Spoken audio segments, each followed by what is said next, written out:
აფხაზეთის ავტონომიური რესპუბლიკის მთავრობის თავმჯდომარე ლევან მგალობლიშვილი მთავრობის წევრებთან ერთად ზუგდიდში მცხოვრებ დევნილ მოსახლეობას შეხვდა. ლევან მგალობლიშვილმა პირადად დევნილებისგან მოისმინა მათი საჭიროებები და გამოწვევები, რომლის წინაშეც იძულებით გადაადგილებული პირებით განან. დროებით დევნილი მოსახლეობისთვის მაქსიმალურად ხელმისაწვდომი უნდა გახდეს ყველა სერვისი, რასაც ჩვენი მთავრობა ახორციელებს. იქნება ეს ჯანდაცვის, განათლების თუ სხვა ეკონომიკური გაძლიერების მიმართულებით მოქმედი პროგრამები, აღნიშნა მთავრობის თავმჯდომარემ. აფხაზეთის ავტონომიური რესპუბლიკის მთავრობის წევრებმა და ადგილობრივი ხელისუფლების წარმომადგენლებმა მოსახლეობას გააცნეს პრობლემების გადაჭრის მათი ხედვები და სამომავლო გეგმები. ლევან მგალობლიშვილმა აფხაზეთის საზოგადოებრივი საბჭოს თავმჯდომარეს დავით გულუას, ასევე საქართველოს პარლამენტის წევრებს გენრიეტა წიწავასა და მერაბ ქვარაიას, ქართული ოცნება დემოკრატიული საქართველოს ზუგდიდის დელეგატ დავით კოდუას, სამეგრელო ზემო სვანეთის რეგიონის ყოფილ რწმუნებულ გიორგი გუგუჩიასა და ადგილობრივი ხელისუფლების წარმომადგენლებს აფხაზეთიდან დევნილი მოსახლეობის მხარდაჭერისთვის მადლობა გადაუხადა.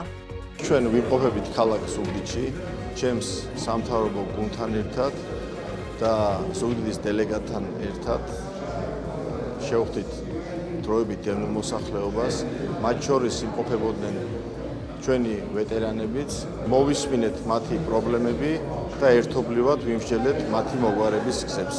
მინდა ვისარგებლო შემთხვევით და მადლობა გადავხადოთ თითოეულ დევნილს მობრძანებისთვის და ჩვენთან შეხვედრისთვის. ასევე მადლობა მინდა გადავხადოთ სამეგრელოს წარმომადგენლებს, მუნიციპალიტეტს და მერიას.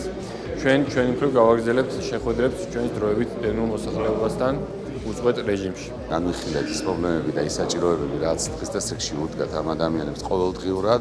აფხაზეთის მთავრობასთან ერთად მომავალში ვაპირებთ ჩვენ განახორციელოთ ამ მიმართულებით მრავალი პროექტი და ღონისძიება. ასევე მინდა აღვნიშნო, რომ ამ მიმართულებით ბინათოს უზრუნველყოფის კუთხით და ჩვენს ქალაქში ერთ-ერთი მნიშვნელოვანი კერაა მშენებლობის კუთხით, სადაც შენდება ზუგდიდის კომბინატის დასახლებაში 1750 ბინაზე გათვლილი საცხოვრებელი კომპლექსი. ვინც გავიცანით, ახალი მთავრობის გუნდი დიდი იმედები დაგვიტოვა იმისა, რომ უკეთესობისკენ წაიყვანენ თავიანთ საქმიანობას და დევნილებს უფრო ხშირად მოინახულებენ და უფრო ხშირად ამოუდგებიან გვერდში.